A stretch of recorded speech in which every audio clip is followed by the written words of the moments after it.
And I want to be very clear. This is not the first time that we've discussed that on this show. I want to play for you Paul Cameron. Do you remember Paul Cameron, Lewis? Oh, yeah. He was on our show, and he made a similar comparison. And I'm warning you, get the kids out of the room for this one, because this guy is nuts. Okay. Sometimes they're seduced. Sometimes it's children. Sometimes it appeals to them. If a person is, let's say, and I've had this in my clinical practice, with people whose families are wealthy. Many wealthy people's children go into drugs or homosexuality or heterosexual promiscuity. Hold on a second. So what you're saying, you're comparing choosing to take a life of drugs to choosing to take a life of homosexuality? Is that the comparison that you're making? I think it is a pretty good comparison. It's not identical. There are differences. One's sexual, one is... Fascinating. That's Paul Cameron, the clinician, talking to us about his experience with homosexuality being similar to a life of drugs. Can't make it up. Here's how I want to wrap this up. The GOP is counting on amnesia. They need amnesia for people to vote for them this November. They need people to forget that it was the conservatives who didn't care about women voting, who wanted to prevent legal and safe abortions, who presided over historically bigger deficits and smaller stock market gains. They still want to prevent gay marriage, a battle that they will lose, by the way, and who nominated Sarah Palin to be vice president.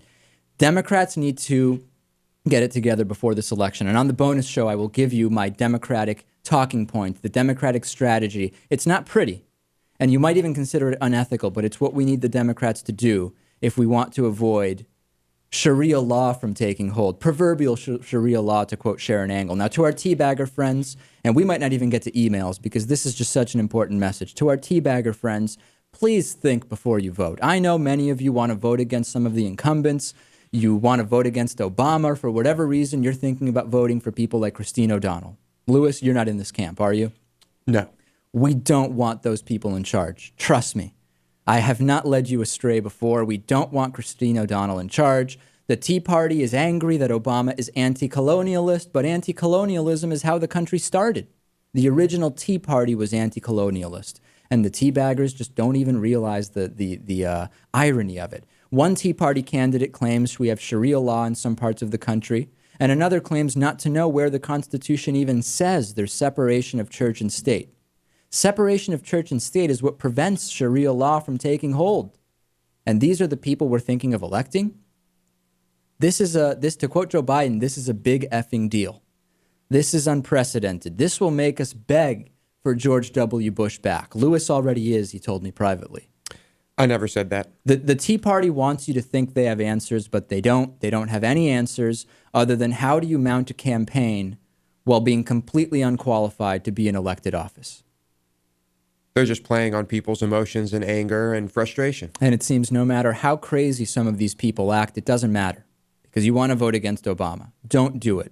You'll regret it. I'll regret it. Lewis will regret it. On the bonus show today, absolutely make sure to tune in. I will give you my Democratic strategy for success on November 2nd or 3rd, whatever it is. I'll also tell you about my run-in with the police involving a hammer on the way to the studio today, what's going on with Jan Brewer's health, and much more. Support the show. Become a member today, midweekpolitics.com/membership. We've got a second iPad to give away, the Thanksgiving iPad giveaway. Thanks for listening. And, of course, midweekpolitics.com, and we'll be live on Ustream, live video every week. Thanks. We'll see you next week. You've been listening to Midweek Politics with Dave Pakman. Midweek Politics is made possible by listeners like you and by Greenfield Savings Bank, building a strong community one account at a time, with neighborhood offices in Greenfield, Amherst, Conway, Shelburne Falls, South Deerfield, and Turners Falls, and online at greenfieldsavings.com. By the Daily Hampshire Gazette and GazetteNet.com, connecting our communities with local news and information. By DIF Design, specializing in custom business websites at DIFdesign.com. Find out more about underwriting Midweek Politics at midweekpolitics.com.